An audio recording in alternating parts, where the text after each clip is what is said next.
Bismillahirrahmanirrahim. Assalamualaikum warahmatullahi ta'ala wabarakatuh. Sahabatku seiman, selamat berjumpa kembali dengan saya di channel Tuan Guru Haris TV. Baiklah sahabatku seiman, kali ini saya akan membahas tentang Raja Fir'aun. Fir'aun yang dalam bahasa Arab Fir'aun atau dalam bahasa Ibrani Paroh, yaitu bukan nama seseorang, akan tetapi Fir'aun adalah nama sebuah gelar. Hal ini yang telah didiskusikan oleh pakar-pakar dunia modern, yaitu Fir'aun adalah gelar yang digunakan dan disematkan untuk seluruh penguasa-penguasa dan para raja-raja Mesir kuno dari semua periode. Jadi yang kita bahas kali ini adalah Fir'aun yang hidup sejaman pada zaman Nabi Musa alaihissalam, yang mana ditenggelamkan Allah bersama pasukan dan bala tentaranya di Laut Merah tak kala mengejar Nabi Musa alaihissalam. Lalu siapakah sebenarnya Fir'aun yang hidup di zaman Nabi Musa ini? Pada masa Nabi Musa alaihissalam, Raja Fir'aun yang berkuasa pada saat itu yaitu bernama Mineptah atau Merneptah. Raja Mineptah ini memerintah pada tahun 1232 sebelum Masehi sampai tahun 1224 sebelum Masehi. Mineptah adalah putra dari Raja Ramses II, yaitu beliau yang mewarisi kerajaan ayahnya setelah ayah beliau wafat. Banyak pendapat yang menyebutkan bahwa Fir'aun yang ditenggelamkan di Laut Merah itu adalah Raja Ramses II. Ternyata, menurut para ahli, telah menyimpulkan dari bukti-bukti sejarah bahwa Fir'aun yang ditenggelamkan oleh Allah di Laut Merah itu adalah anak dari Raja Ramses II, yaitu yang bernama Mineptah. Dalam sejarah disebutkan bahwa dalam memimpin kerajaannya, Raja Mineptah ini dikenal dengan sifatnya yang sangat kejam dan arogan. Ia memerintah dengan sesuka hatinya. Sedangkan sang ayah, yaitu Raja Ramses II, merupakan raja yang baik hati. Pada masa pemerintahannya, Raja Ramses II, ia memerintahkan rakyatnya untuk selalu berbuat adil. Raja Ramses II di masa pemerintahannya, ia telah berkuasa, memimpin dan menguasai Mesir selama 68 tahun, yaitu pada tahun 1304 sebelum Masehi sampai tahun 1237 sebelum Masehi. Baiklah sahabatku, kita lanjutkan tentang kisah Fir'aun yang hidup pada zaman Nabi Musa alaihissalam. Selama kepemimpinannya, Fir'aun ia memimpin dengan sangat kejam dan sangat arogan dan berbuat sesuka hatinya, sehingga membuat rakyatnya sangat menderita. Hal ini disebabkan karena berawal dari sebuah mimpi buruk yang ia alami. Kesombongan dan kekejaman Fir'aun itu membuat masyarakat Mesir takut dan tunduk kepadanya. Fir'aun juga tak segan-segan untuk membunuh bayi laki-laki dari bangsa Israel karena dianggapnya akan mengganggu kerajaannya. Berikut kisah mimpi Fir'aun. Pada suatu malam, Fir'aun mendapatkan mimpi yang sangat mengerikan, dan setelah mengalami mimpi itu, hatinya menjadi gelisah, gundah gulana, bahkan ia tidak bisa lagi tidur dengan nyenyak. Maka dengan segera, ia lalu langsung memerintahkan para pembantunya untuk mengumpulkan seluruh peramal yang ada di kota Mesir. Maka setelah peramal-peramal itu kumpul di istana, lalu Fir'aun menceritakan tentang perihal mimpinya yang sangat menghantuinya kepada para peramal-peramal tersebut. Dia berkata bahwa di dalam mimpinya ia melihat api yang berkobar hebat di Mesir. Api itu membakar dan memusnahkan seluruh rumah-rumah orang Mesir dan rumah-rumah orang Bani Israel. Namun tidak ada satupun dari mereka yang ikut terbakar. Seperti diketahui bahwa kaum Bani Israel adalah kaum Nabi Ibrahim alaihissalam dan keturunannya. Mereka sudah berada di jalan Allah dan mendapatkan rahmatnya. Namun selama menetap di Mesir, mereka selalu mendapatkan perlakuan kejam serta perlakuan yang tidak adil dari Raja Fir'aun. Maka setelah selesai menceritakan mimpinya itu, maka salah seorang peramal menafsirkan mimpi Fir'aun itu dengan berkata bahwa kelak akan ada anak laki-laki yang lahir dari kalangan Bani Israel yang apabila dia besar nanti kelak akan menghancurkan kekuasaannya.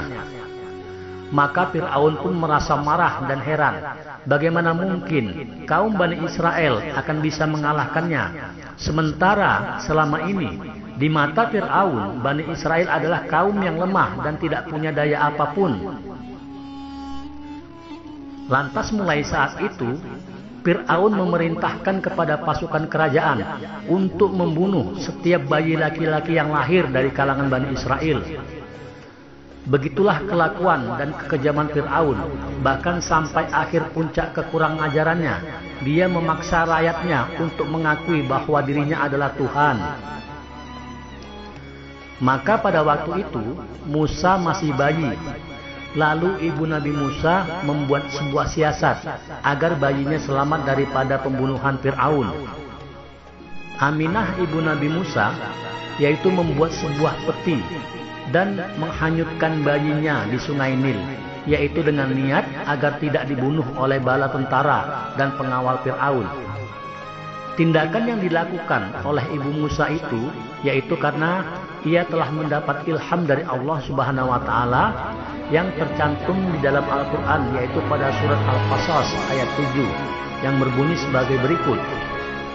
Wa auhayna ila ummi Musa an abdihi fa ija hifti alaihi fa alqihi fa yammi wala takhafi wala tahzani inna radduhu ilaiki wajailu minal mursalin, yang artinya, dan kami ilhamkan kepada ibu Nabi Musa, susuilah dia, dan apabila kamu khawatir terhadapnya maka jatuhkanlah dia ke sungai Nil, dan janganlah kamu khawatir dan jangan ulah bersedih hati, karena sesungguhnya kami akan mengembalikannya kepadamu dan menjadikannya salah seorang daripada rasul-rasul.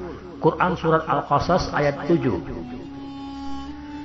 Ibnu Katsir dalam kitabnya Tafsir Ibnu Katsir menerangkan bahwa rumah ibu Nabi Musa yaitu berada di tepi sungai Nil. Maka ia membuat sebuah peti dan dipersiapkannya sedemikian rupa. Lalu ia menyusui bayinya dengan tenang. Apabila ada seorang datang memeriksa rumahnya yang ia takuti, maka ia pergi dan menaruh bayinya di dalam peti itu. Lalu ia menghanyutkannya ke sungai Nil. Namun peti itu sudah diikatnya dengan tali yang berhubungan dengannya. Dan tak kala situasi sudah mulai aman, maka ibu Nabi Musa kembali menarik peti itu lagi untuk merawat Musa. Begitulah yang ibu Musa lakukan setiap hari demi menyelamatkan bayinya. Lalu pada suatu hari datanglah kepadanya seorang yang ia takuti masuk ke dalam rumahnya. Maka seperti biasa ia pergi dan meletakkan bayinya ke dalam peti itu, lalu menghanyutkannya ke sungai Nil. Akan tetapi karena terburu-buru ia lupa mengikatkan dengan talinya. Maka peti itu pun hanyut terbawa air aliran sungai Nil, sehingga sampai suatu saat melewati istana Raja Fir'aun. Para dayang-dayang istana melihat peti yang hanyut itu, maka mereka ambil peti itu oleh dayang-dayang istana. Dan para dayang-dayang istana itu membawa peti itu ke hadapan istri Fir'aun yang bernama Asyah binti Majahin. Para dayang-dayang itu pun tidak mengetahui isi itu, dan mereka tidak berani untuk membukanya tanpa sepengetahuan daripada istri Fir'aun. Karena itulah mereka menyerahkannya kepada istri Fir'aun. Setelah istri Fir'aun membuka peti itu, ternyata di dalamnya terdapat seorang bayi-bayi yang sangat tampan serta bercahaya. Maka lalu Allah Subhanahu wa taala berkehendak dan Allah langsung menjatuhkan rasa cinta ke dalam hati istri Fir'aun terhadap bayi itu. saat ia pertama kali memandangnya. Semua itu terjadi sudah kehendak Allah yang telah menakdirkan bahwa istri Fir'aun sebagai orang yang bahagia dan menakdirkan suaminya sebagai orang yang celaka. Karena itulah disebutkan oleh firman Allah di dalam Al-Quran yang artinya, maka dipungutnya ia oleh keluarga Fir'aun yang akibatnya dia menjadi musuh dan kesedihan bagi mereka. Sesungguhnya Fir'aun dan Haman beserta tentaranya adalah orang-orang yang bersalah. Dan berkatalah istri Fir'aun, ia adalah penyejuk mata bagiku dan bagimu. Janganlah kamu membunuhnya. Mudah-mudahan ia bermanfaat kepada kita, atau kita ambil ia menjadi anak, sedangkan mereka tiada menyadari. Ketika Fir'aun melihat bayi itu, hampir saja ia membunuhnya, karena ia merasa takut bahwa bayi itu dari kalangan kaum Bani Israel. Seandainya saja tidak ada Asia, istrinya yang menentangnya dan melindungi bayi itu, serta meminta kepadanya agar mengasihinya, mungkin bayi itu sudah dibunuh oleh Fir'aun. Asia binti Mujahim, istri Fir'aun, mengatakan, wa qalat imra'atu Fir'aun qurratu 'ainil liwa'la la taqtuluhu asa ayyam fa'ana au nattakhizahu maladau wa hum la yash'urun. Artinya, dan berkatalah istri Fir'aun, ia adalah penyejuk mata hati bagiku dan bagimu. Janganlah kamu membunuhnya. Mudah-mudahan ia bermanfaat kepada kita, atau kita ambil dia menjadi anak, sedangkan mereka tiada menyadari. Maka Fir'aun pun menjawab, itu adalah bagimu, tetapi bagiku tidak. Dan memang kejadian ini adalah seperti apa yang dikatakan oleh Asia. Allah memberikannya petunjuk melalui Musa, sedangkan Fir'aun dibinasakannya oleh Allah melalui Musa. Di sisi lain, setelah menghanyutkan bayinya ke sungai Nil, hati ibu Musa menjadi kosong. Ia lupa kepada semua perkara duniawi. Hatinya hanya ingat kepada Musa saja, bayinya yang tersayang. Ibu Musa pun juga benar berniat akan membuka rahasianya itu, bahwa anaknya telah hilang. Namun Allah Subhanahu wa Ta'ala meneguhkan hatinya dan membuatnya menjadi bersikap lebih sabar. Hal ini tertulis dalam Al-Quran yang berbunyi, yaitu artinya, dan menjadi kosonglah hati ibu Musa. Sesungguhnya hampir saja ia menyatakan rahasia tentang Musa. Seandainya tidak kami teguhkan hatinya, supaya ia termasuk orang-orang yang percaya kepada janji Allah. Quran Surat Al-Qasas ayat 10. Lalu berita tentang ditemukannya seorang bayi oleh istri Fir'aun telah menyebar, dan diumumkanlah, siapa yang dapat menyusui bayi itu maka akan diberikan hadiah. Kemudian berita ini terdengar oleh ibu Nabi Musa. Kemudian dikirimkanlah seorang pembawa berita kepada istri Nabi Musa bahwa ibu Musa bersedia untuk menyusui bayi itu. Lalu istri Fir'aun pun memanggil ibu Nabi Musa untuk menghadap kepadanya. Setelah ibu Nabi Musa sampai di istana, maka istri Fir'aun memperlakukannya dengan baik dan menghormatinya serta memberikannya hadiah yang berlimpah. Namun istri Fir'aun tidak mengetahui bahwa sebenarnya dia adalah ibu bayi itu yang sesungguhnya. Yang diketahuinya adalah bayi itu cocok dengan air ASI dari susu ibunya. Kemudian Asia istri Fir'aun meminta kepada Aminah ibu Musa untuk tetap tinggal di istana untuk menyusui bayi itu. Akan tetapi ibu Musa menolak dengan alasan bahwa sesungguhnya dia mempunyai suami dan banyak anak-anak. Ia tidak bisa tinggal di istana dan ia tidak bisa meninggalkan mereka. Akan tetapi jika istri Fir'aun menyetujui, maka ia mau menyusui bayi itu di rumahnya sendiri. Akhirnya istri Fir'aun menyetujui usulnya dan memberikan perbelanjaan serta pakaian dan menjalin hubungan yang akrab, perlakuan yang baik dan hadiah yang berlimpah kepada ibu Musa. Akhirnya ibu Musa pun pulang ke rumahnya dengan membawa anaknya dengan hati yang puas. Ternyata Allah Subhanahu wa Ta'ala telah menggantinya dengan rasa aman yang pada sebelumnya ia selalu dicekam oleh rasa takut. Bahkan Allah Subhanahu wa Ta'ala memberinya kemuliaan dan kedudukan serta rezeki yang mengalir secara berlimpah. Hal ini juga disebutkan di dalam Al-Quran yang artinya, dan setelah Musa cukup umur dan sempurna akalnya, kami berikan kepadanya hikmah kenabian dan pengetahuan, dan demikianlah kami memberi balasan kepada orang-orang yang berbuat baik. Maka setelah Nabi Musa dewasa, kemudian Allah mengutus Musa untuk berdakwah, yaitu untuk menyadarkan Fir'aun. Dan tak hanya itu, Musa juga dihadapkan pada penguasa yang rakus, yakni Qarun, dan seorang politisi yang berhati busuk, yaitu yang bernama Haman. Hal ini juga dijelaskan di dalam Al-Quran yang artinya, dan sesungguhnya telah kami utus Musa dengan membawa ayat-ayat kami dan keterangan yang nyata kepada Fir'aun, Hanan, dan Qarun. Maka mereka berkata, ia adalah seorang ahli sihir yang pendusta. Maka tak kala Musa datang kepada mereka dengan membawa kebenaran dari sisi kami, mereka berkata, bunuhlah anak-anak orang yang beriman bersama dengan dia dan biarkan hidup wanita-wanita mereka. Musa berkata, sesungguhnya aku berlindung kepada Tuhanku dan Tuhanmu dari setiap orang yang menyombongkan diri, yang tidak beriman kepada hari hisab. Fir'aun merasa khawatir bila Musa akan mengubah pendirian manusia dan mengganti tradisi dan adat istiadat mereka yang selama itu telah dibina oleh Fir'aun. Lalu Musa datang kepada Fir'aun dengan membawa risalah daripada Allah Subhanahu wa Ta'ala, dan tiada yang membantunya kecuali hanya saudara kandungnya, yaitu yang bernama Harun alaihi salam. Akan tetapi Fir'aun tetap membangkang dan menolak risalah yang dibawa oleh Nabi Musa alaihissalam. Bahkan Fir'aun bersikap angkuh serta egois, emosi, bahkan kecokakannya semakin menjadi-jadi.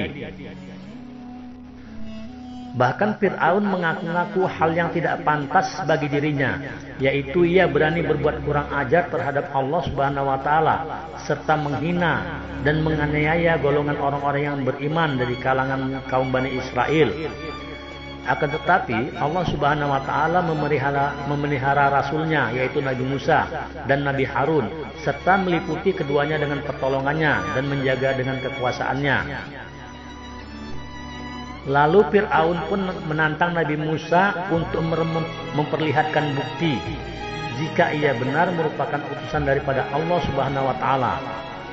Maka Nabi Musa pun memperlihatkan mukjizatnya, yaitu dia melemparkan tongkatnya, dan secara tiba-tiba tongkat itu berubah menjadi ular yang sangat besar. Fa'aqla asahu fa'ijahiyya subhanum mubin, yang artinya, lalu Musa melemparkan tongkatnya, tiba-tiba tongkat itu menjadi ular yang sebenarnya.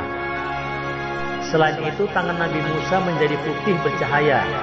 Namun kaum Fir'aun tetap tidak mau mempercayai kebesaran Allah Subhanahu wa Ta'ala yang telah diperlihatkan melalui Nabi Musa alaihi salam. Kaum Fir'aun berkata, qalal mala'u min qaumi fir'auna inna hadza la syahirun alim. Artinya, pemuka-pemuka kaum Fir'aun berkata, orang ini benar-benar penyihir yang pandai. Fir'aun dan pemuka-pemuka kaumnya tetap bersikeras mendustakan semua mukjizat itu dan mengingkari dan tetap menyombongkan diri terhadapnya. Terdapat beberapa ayat di dalam kitab suci Al-Quran yang menceritakan bahwa Raja Mesir, yaitu Fir'aun pada zaman Nabi Musa, Fir'aun pun dikenal sebagai pemimpin atau raja, bahkan menganggap dirinya sebagai Tuhan satu-satunya yang ada di muka bumi ini.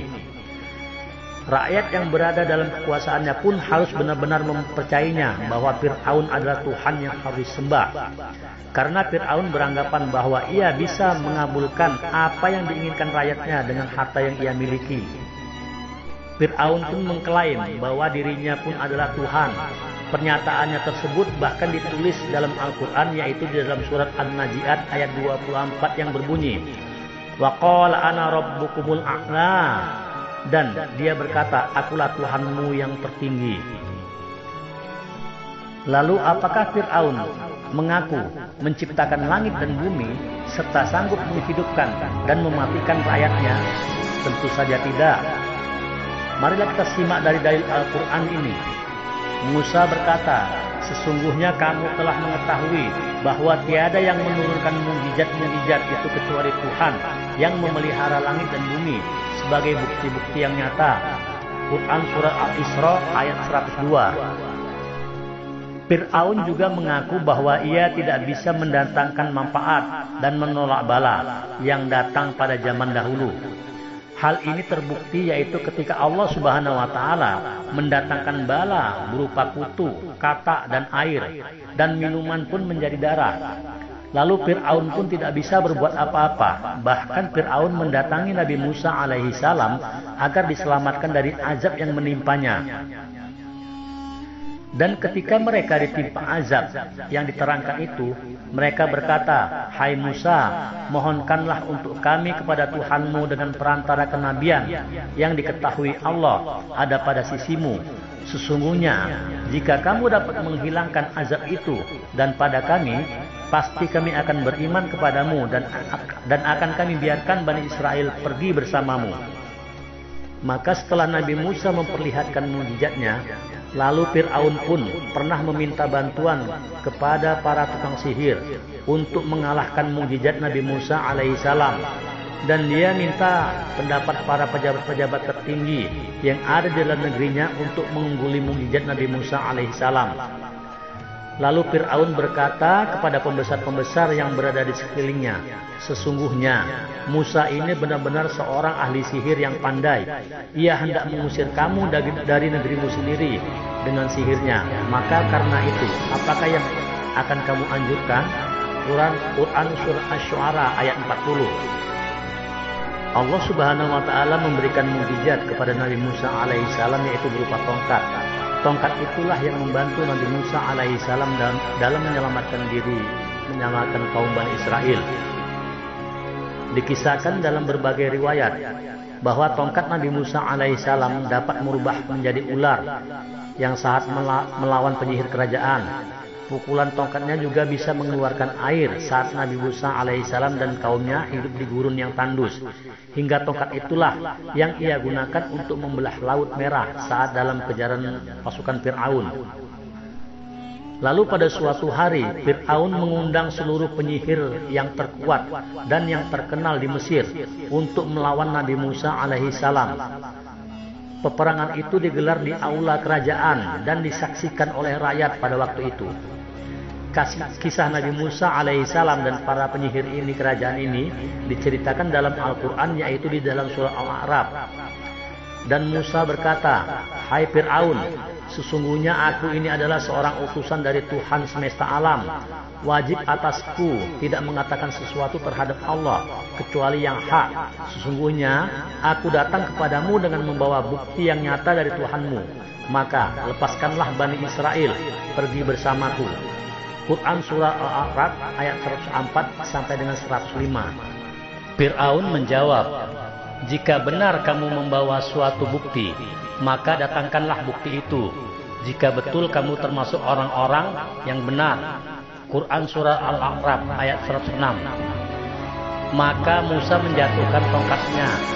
Lalu seketika itu juga tongkat itu menjadi ular yang sebenarnya. Dan ia mengeluarkan tangannya, maka ketika itu juga tangan itu menjadi putih bercahaya, kelihatan oleh orang-orang yang melihatnya. Quran Surah Al-A'raf ayat 107 sampai 108. Pemuka-pemuka kaum Fir'aun berkata, "Sesungguhnya Musa ini adalah ahli sihir yang pandai, yang bermaksud hendak mengeluarkan kamu dari negerimu."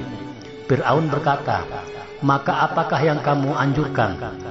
Lalu pemuka-pemuka itu menjawab, "Beri tangguhlah dia dan saudaranya, serta kirimlah ke kota-kota beberapa orang yang akan mengumpulkan ahli-ahli sihir, supaya mereka membawa kepadamu semua ahli-ahli sihir yang pandai." Quran Surah Al-A'raf ayat 109 sampai 112. Maka para penyihir itu pun datang dengan mengeluarkan semua tipu daya dan kekuatannya. Nabi Musa alaihissalam meminta mereka untuk mengeluarkan sihirnya terlebih dahulu. Kemudian atas izin Allah, Nabi Musa melemparkan tongkatnya dan menelan seluruh apa-apa yang dikeluarkan oleh penyihir itu. Ahli-ahli sihir itu berkata, "Hai Musa, kamukah yang akan melemparkan lebih dahulu, ataukah kami yang akan melemparkannya?" Maka Musa pun menjawab, "Lemparkanlah lebih dahulu." Maka tak kala mereka melemparkan, mereka menyulap mata orang dan menjadikan orang itu yang banyak takut, serta mereka mendatangkan sihir yang besar yang menakjubkan. Maka para penyihir itu pun melemparkan tongkat-tongkat mereka. Ketika itu juga tongkat mereka berubah menjadi ular. Dan kami wahyukan kepada Musa, "Lemparkanlah tongkatmu." Maka sekonyong-konyong tongkat itu menelan apa yang mereka sulapkan. Karena itu nyatalah yang benar dan batalah yang selalu mereka kerjakan. Maka mereka kalah di tempat itu dan jadilah mereka orang-orang yang hina. Quran Surat Al-A'raf ayat 117 sampai dengan 119. Akhirnya para ahli sihir kerajaan itu tunduk dan bersujud kepada Nabi Musa alaihissalam. Maka saat itulah mereka langsung mengatakan keimanannya kepada Allah Subhanahu wa Ta'ala. Dikisahkan pada suatu hari Nabi Musa alaihissalam memasuki kota Memphis ketika penduduknya sedang lengah. Maka didapatinya di dalam kota itu dua orang laki-laki yang sedang berkelahi, yang seorang dari golongannya Bani Israel dan seorang lagi dari musuhnya yaitu kaum Fir'aun. Maka orang yang dari golongannya meminta pertolongan kepadanya untuk mengalahkan orang yang dari musuhnya. Lalu Nabi Musa alaihissalam meninju pemuda kaum Fir'aun dan matilah musuhnya seketika itu juga. Lalu Musa berkata, "Ini adalah perbuatan setan. Sesungguhnya setan itu adalah musuh yang menyesatkan bagi segala dan yang nyata." Lalu Nabi Musa alaihissalam berdoa, "Ya Tuhanku, sesungguhnya aku telah menganiaya diriku sendiri. Karena itu ampunilah aku." Maka Allah mengampuninya. Sesungguhnya Allah dialah yang maha pengampun lagi maha penyayang. Musa pun berkata, "Ya Tuhanku, demi nikmat yang telah Engkau anugerahkan kepadaku, aku sekali-kali tiada akan menjadi penolong bagi orang-orang yang berdosa." Quran Surat Al-Qasas ayat 14 sampai dengan 17. Maka berita tentang Nabi Musa yang telah membunuh seorang pemuda Mesir telah tersebar luas di kalangan penduduk negeri Mesir. Mereka menjadi marah. Sementara itu, para pembesar kerajaan Mesir bersepakat, yaitu untuk menangkap Nabi Musa alaihissalam dan membunuhnya. Mengetahui hal tersebut, kemudian Nabi Musa bersembunyi. Ketika itu datanglah seorang laki-laki Mesir yang beriman. Ia memberitahukan bahwa orang-orang Mesir akan menangkap dan membunuhnya. Oleh karena itu, lelaki tersebut menyarankan agar Nabi Musa alaihissalam pergi meninggalkan negeri Mesir. Akhirnya Nabi Musa pun mengikuti saran daripada yang disampaikan oleh lelaki beriman tadi untuk meninggalkan negeri Mesir dan pergi dalam kondisi ketakutan. Ia sangat khawatir kalau ada penduduk Mesir yang menyusul untuk menangkapnya. Oleh karena itu, ia selalu meminta perlindungan kepada Allah Subhanahu wa Ta'ala. Peristiwa ini tertuang di dalam Al-Quran, yaitu di dalam surah Al-Qasas ayat 20 yang artinya, "Dan datanglah seorang laki-laki dari ujung kota bergegas-gegas seraya berkata, 'Hai Musa, sesungguhnya pembesar negeri sedang berunding tentang kamu untuk membunuhmu. Sebab itu, keluarlah dari kota ini. Sesungguhnya aku termasuk orang-orang yang memberi nasihat kepadamu.' Maka keluarlah Musa dari kota itu dengan rasa takut, menunggu-nunggu dengan khawatir. Dia berdoa, 'Ya Tuhanku, selamatkanlah aku dari orang-orang yang zalim itu.' Dengan sembunyi-sembunyi, Nabi Musa alaihissalam keluar meninggalkan kota Mesir untuk menjaga keselamatan dirinya. Dia memohon perlindungan kepada Allah Subhanahu wa Ta'ala dari segala bencana yang diniatkan orang atas dirinya. 8 hari 8 malam lamanya dia terus berjalan menuju ke Madia, yaitu perbatasan antara Hijaz dan Syam, seorang diri. Tiada teman selain perlindungan Allah semata. Nabi Musa tidak memiliki perbekalan selain takwa kepada Allah Subhanahu wa Ta'ala. Ia berjalan tanpa alas kaki sehingga kulit kakinya pecah-pecah dan dengan rasa kelaparan hebat sehingga ia tidak sanggup lagi untuk membunuh nyamuk dengan tangannya karena lemas dan letih. Meskipun begitu, ia terus meneruskan perjalanannya. Ia bukan mencari keuntungan uang dan lain-lain, akan tetapi semata-mata ingin menyelamatkan dirinya dari bahaya Fir'aun dan kaumnya, serta menghindarkan dirinya dari orang-orang yang berniat buruk dan selalu mencarinya. Akhirnya Nabi Musa sampai di negeri Madian. Ia melihat orang-orang berkerumun di sekitar sumber mata air. Mereka adalah pengembala yang mengambil air untuk kebutuhan kambing-kambing mereka. Nabi Musa juga melihat dua orang perempuan yang berada di belakang orang-orang tersebut. Kambing-kambing kedua perempuan itu sangat kurus, sedangkan kambing-kambing yang lainnya gemuk-gemuk. Kemudian Nabi Musa bertanya kepada kedua perempuan itu, "Apa yang kamu lakukan di sini?" Maka salah seorang perempuan itu pun menjawab, "Kami berada di sini untuk menjaga kehormatan dan tidak mau berebut air.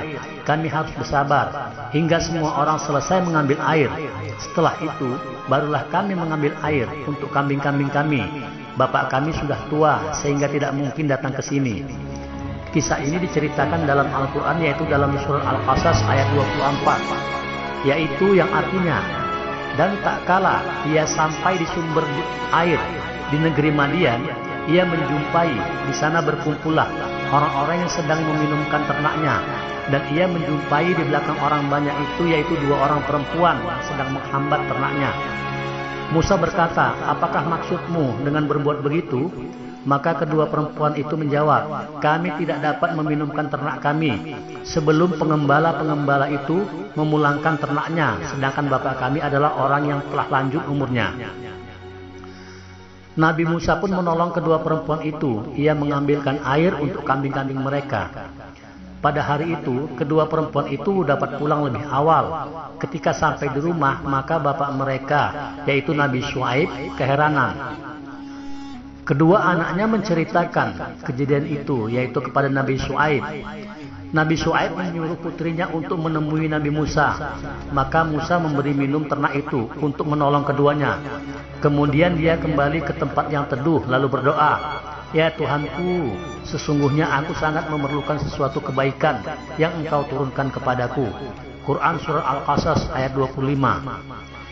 Lalu perempuan itu berkata, 'Bapakku mengundangmu ke rumah kami. Dia akan memberikan imbalan atas kebaikanmu mengambilkan air untuk kami.' Lalu Nabi Musa pun pergi ke rumah mereka. Ketika sampai di rumah itu, Nabi Musa bertemu dengan bapak kedua perempuan itu.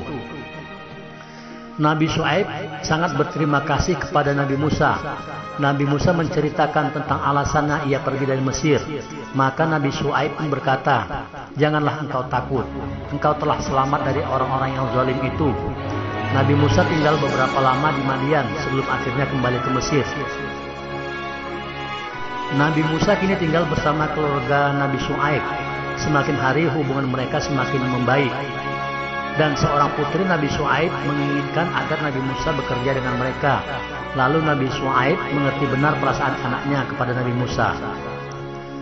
Kemudian Nabi Syuaib berkata kepada Nabi Musa, 'Sesungguhnya aku bermaksud untuk menikahkan kamu dengan salah seorang anak perempuanku. Namun dengan satu syarat sebagai mas kawinnya. Kamu harus bekerja denganku selama 8 tahun. Apabila kamu suka, tambahkan 2 tahun lagi. Hal itu bergantung kepada kesanggupanmu.' Maka Nabi Musa pun berkata, 'Saya terima kesepakatan ini. Allah yang menjadi saksi atas apa yang telah kita ucapkan.' Lalu Nabi Musa pun hidup bahagia bersama istri dan mertuanya. Namun telah tiba saatnya bagi Nabi Musa untuk kembali lagi ke negeri Mesir. Akhirnya setelah perjanjian ditepati, Nabi Musa dan istrinya pun pergi menuju negeri Mesir itu. Lalu Nabi Syuaib pun merestui kepergian mereka. Karena ia sadar bahwa Nabi Musa pun adalah utusan Allah. Sebelum Nabi Musa berangkat, maka Nabi Syuaib alaihi salam memberikan kepadanya sebuah tongkat sebagai senjata di tengah perjalanan mereka. Nabi Musa dan istri kesayangannya akhirnya berjalan menyusuri padang pasir dengan bersembunyi-sembunyi karena mereka takut perjalanannya diketahui oleh tentara Mesir. Oleh karena itu, mereka lebih menyukai melakukan perjalanan pada malam hari di saat tentara Mesir sedang tertidur lelap, sementara waktu siang mereka gunakan untuk bersembunyi. Dan ketika mereka sampai ke negeri Mesir, maka Nabi Musa pun tetap berdakwah. Selama dakwah tersebut berlangsung, Fir'aun selalu saja menentang ajaran Nabi Musa, sampai suatu saat Fir'aun semakin murka dengan ajaran Nabi Musa dan memerintahkan pasukannya untuk menangkap serta membunuh Nabi Musa. Pada saat itulah Nabi Musa beserta para pengikutnya meninggalkan kota Mesir sesuai dengan perintah Allah Subhanahu wa taala yang tertuang di dalam Al-Qur'an, yaitu surah Asy-Syu'ara ayat 52 sampai 53 yang artinya, dan kami wahyukan, kami perintahkan kepada Musa, pergilah pada malam hari sebab pasti kamu akan dikejar. Kemudian Fir'aun mengirimkan orang ke kota-kota untuk mengumpulkan bala tentaranya. Saat melanjutkan pelarian tersebut, Nabi Musa dan pengikutnya menemui kendala, yakni jalan yang mereka lewati adalah lautan. Saat itu pula Allah menurunkan wahyu kepada Nabi Musa alaihissalam untuk memukulkan tongkatnya, sebagaimana yang tersebut di dalam surat Asy-Syu'ara ayat 63, yang artinya, pukullah lautan itu dengan tongkatmu, maka terbelahlah lautan itu, dan tiap-tiap belahan adalah seperti gunung yang besar. Lalu saat itu pula laut terbelah dan Nabi Musa beserta pengikutnya dapat meneruskan perjalanan dengan menyusuri dasar lautan. Kemudian di sisi lain, Fir'aun beserta pasukannya juga tidak menyerah untuk terus mengejar Nabi Musa alaihissalam. Namun saat mereka ikut menyeberangi lautan tadi, laut pun kembali ke dalam keadaan semula dan menenggelamkan Fir'aun serta bala tentaranya. Dan hanya orang-orang yang beriman yang mengikuti ajaran Nabi Musa alaihissalam untuk menyembah Allah sajalah yang mendapatkan keselamatan. Hal ini juga tertuang di dalam Al-Quran, yaitu surat Asy-Syu'ara ayat 65 sampai dengan 67, yang artinya, dan kami selamatkan Musa dan orang-orang besertanya semuanya, dan kami tenggelamkan golongan yang lain itu. Sesungguhnya pada yang demikian itu benar-benar merupakan suatu tanda yang besar atau mukjizat, dan tetapi adalah kebanyakan mereka tidak beriman.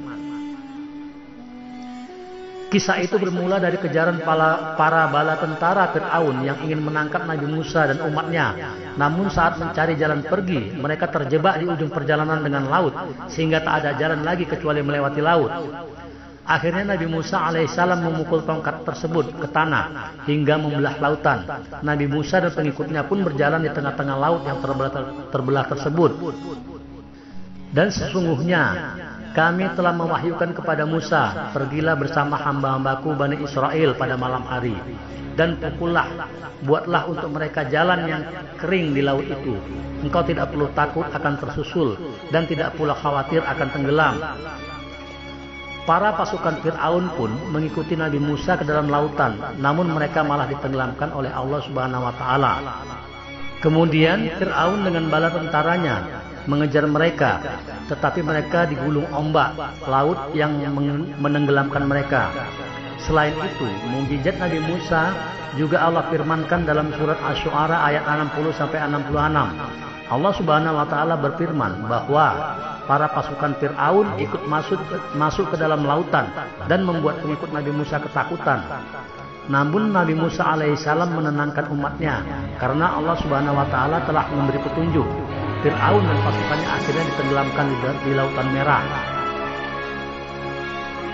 Hal ini tertulis di dalam Al-Quran, yaitu Summa aghraqnal akharin, yang artinya kemudian kami tenggelamkan golongan yang lain, Fir'aun dan pasukannya. Sahabatku seiman, demikianlah kisah Fir'aun yang sombong dan arogan, sehingga Allah menenggelamkannya bersama pasukan di Laut Merah. Semoga kiranya kisah ini dapat menjadi pelajaran bagi kita semuanya.